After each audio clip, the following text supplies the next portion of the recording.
to Reno Radio. I'm your host, Naomi Findlay, and I'm Australia's real renovation expert.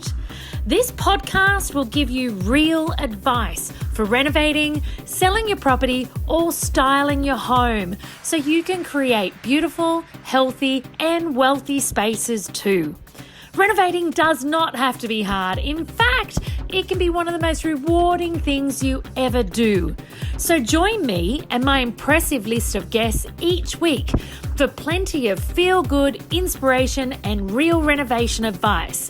This is Reno Radio.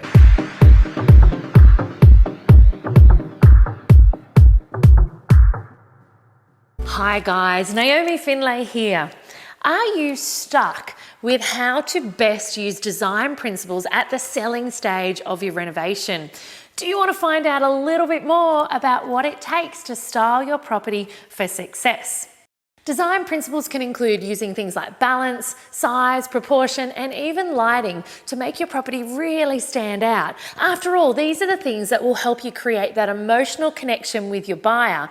And when you have an emotionally invested buyer, these are the ones that are going to be hitting target on sale day. These are the ones that are going to be giving you your greatest profits. So today, I want to take a step into looking at exactly how you can use each and every one of these principles when you're styling your home when it comes to going to the market.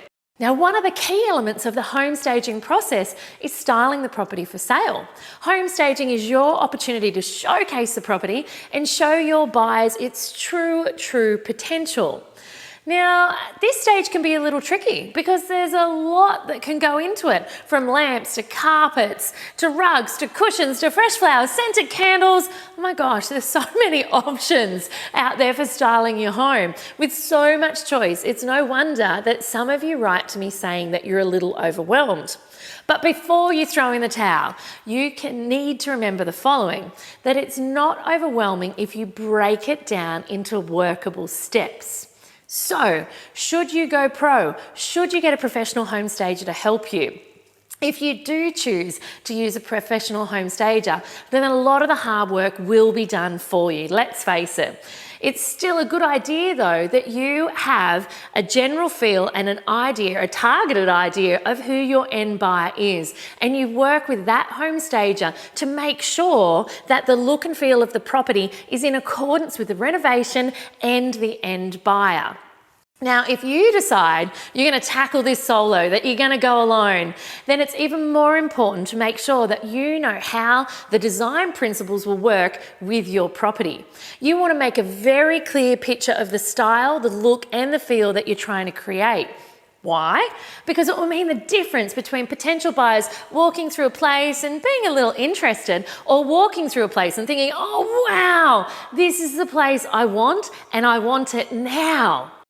If this is your first time flipping a property, I would suggest that you consider using a professional home stager. Not only can the whole end process of taking it to market be just a little bit stressful, but you could also learn a lot of good things from an expert professional home stager that you can potentially use in your project after that and after that.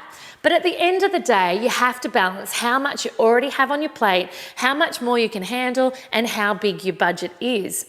The key word here is being effective. There is no point in self-staging your property if it means you're not going to give it the proper time and effort that it needs. And if you end up getting it wrong, it can absolutely hurt your end profits.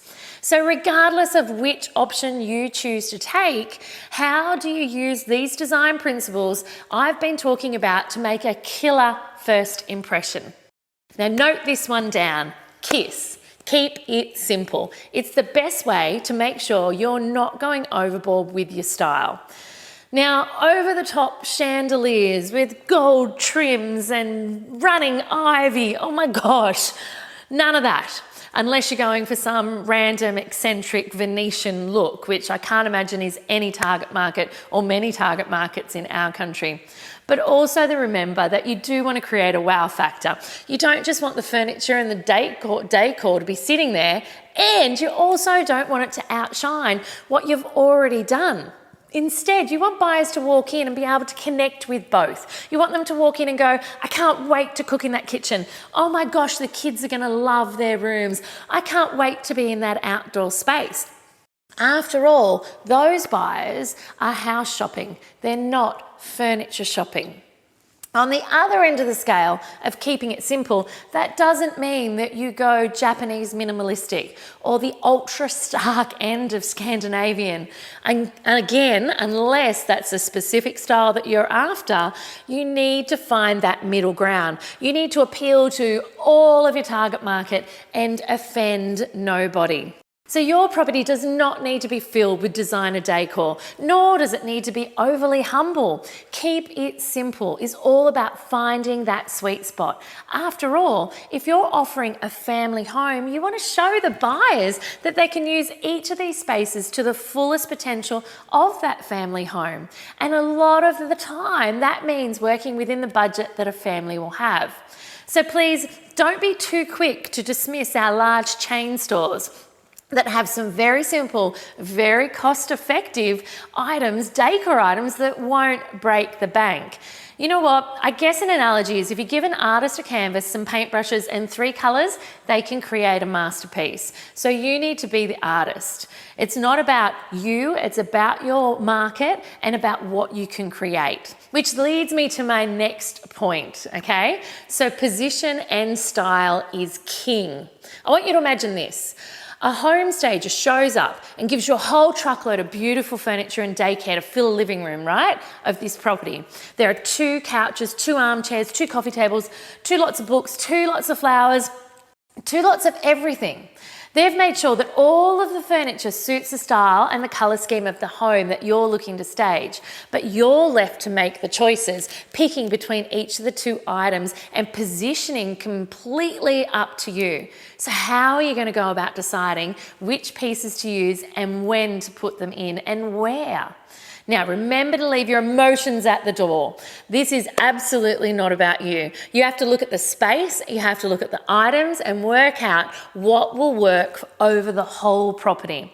Think about it like a bit of a jigsaw puzzle where everything will mesh together perfectly.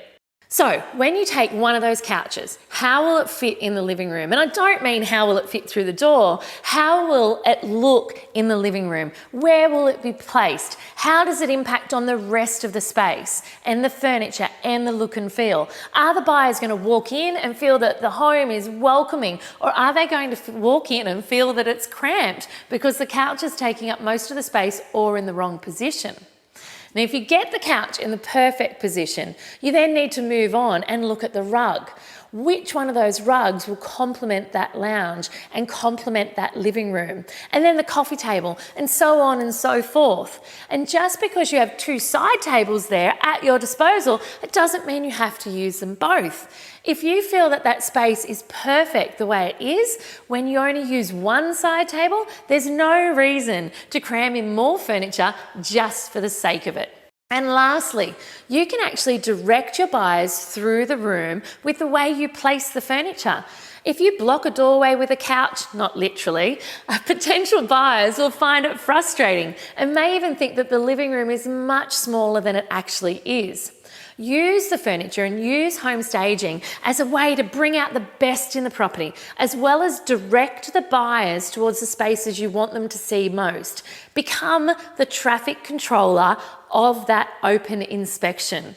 And combining these things will make sure that each and every time you stage that home or have it professionally staged, that you will be selling that property for more.